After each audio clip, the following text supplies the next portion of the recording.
his hands across my shoulder as he went by. You want some coffee, honey?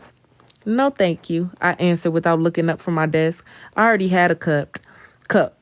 I hadn't really, but as excited as I felt over Raul, the smallest bit of caffeine might have had me bouncing around like a crazy person. When Raul came into the office, I felt my entire body pause. I wanted to take him right there on the floor, and I didn't care if everybody caught around and watched. I waved and handed him the pink memo slips from clients, trying to act as if everything was normal, as if he hadn't spent hours between my legs only 3 nights ago. Raul seemed to be making the same effort to act nonchalant, and I doubt anyone watching us would have noticed any difference. But when Raul's eyes momentarily met mine, I felt a spark in me ignite into a bonfire. When he went into his office, I had to struggle not to just sit and stare. Don't look, don't look, don't look, I chastised myself. Finally, I couldn't take it. I picked up the phone. You need any files? I felt like a big idiot when he casually said, no thanks. While I should have been organizing, I went into our company website and clicked on Rose's picture and profile. I could stare at him all day. I had to stop when a couple of employees almost caught me in the act. Tammy, pull it together. I had to quit acting like a love-struck teenager instead of the married woman that I was. But it was my bad, y'all. But it was no use. By 12 o'clock, I felt ready to attack Raul. Okay, by attack, I mean fuck his brains out. I had to know if it was just me. I dialed his number again. Yes, he answered in his professional voice, not the deep, smoky one I dreamed about all weekend. I began awkwardly, speaking into the phone but looking directly at him through the window in his office. I have a question. He leaned forward and looked at me. I could see you from my desk. He seemed confused. Why don't you just come into my office? No, I think I'll just do it this way. I didn't trust myself to get too close to him in case I couldn't keep my hands off. Okay, so ask then, he said, sounding slightly amused by my strange behavior. I took a deep breath and gathered the courage to speak my mind. Did you have a good time on Friday? I mean, honestly, did you really enjoy yourself or did you just say that? I really enjoyed myself. I wasn't convinced because his voice still sounded tight, like we couldn't have been discussing business instead of wild sex. And that's the truth? I couldn't help myself. Yes, Tammy, that's the truth. When he started glancing towards the door to Tim's office, I realized why he sounded so strange. We were in a workplace, for God's sake. He was just nervous about getting busted. But I was so damn turned on by this man that this risky conversation was making me even more hotter. I threw caution to the wind and pushed further. So if I wasn't married, would you do it again? He looked like he was about to drop the phone. Tammy, your husband told me this was supposed to be a one-night thing to settle some score between the two of you. Well, I've decided to change the plans a little, if you're interested.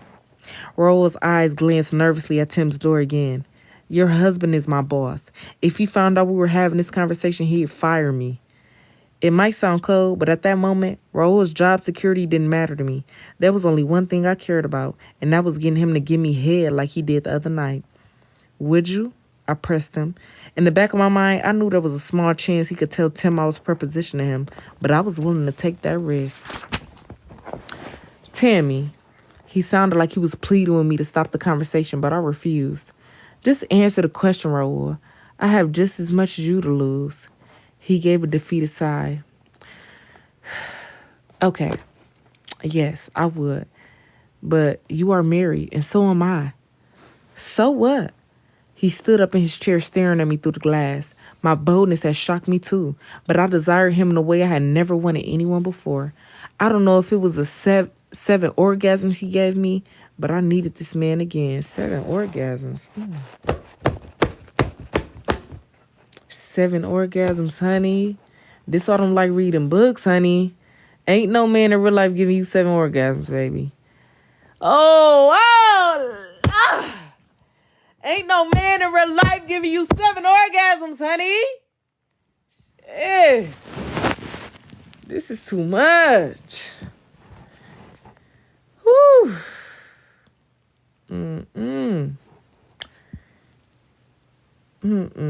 After this chapter, we're going to have to go ahead and take a break, amen. Okay. I don't know if it was the 7 orgasms he gave me, but I needed this man again. What are you saying, Tammy? I want more. Do you want to sleep with me again? I held my breath as I waited for his response. He stood still for a moment, looking like he was scared to answer. I just kept my eyes locked on him through the window, hoping he understood this was not some kind of trap, and definitely not a joke. Finally, he whispered the sweetest words. Yes. Mm-mm-mm. I actually had to grab the sides of my chair to keep from jumping out of it in my excitement. Then, realizing how strange it must look for me to be talking on the phone and staring into Raul's office, I turned my chair away from him and tried to wipe the huge smile off my face. When? I asked urgently, wishing it could be right then and there. But no matter how he answered, I knew I'd figure out a way to make it happen because I needed him. I'll let you know. Just answer your phone when I call. You don't have to worry about that, I whispered as I hung up the phone. You don't have to worry about that at all. So whole time, while she thinking Egypt with Tim, when Tim gave her Raul, she finna be with Raul and switch up on Tim, her motherfucking husband. That girl just like me. That girl just like me. You know what? I'm finna go use my rose. I'm finna play with Big Moose a little bit because it sound like some shit I do. I ain't gonna cap.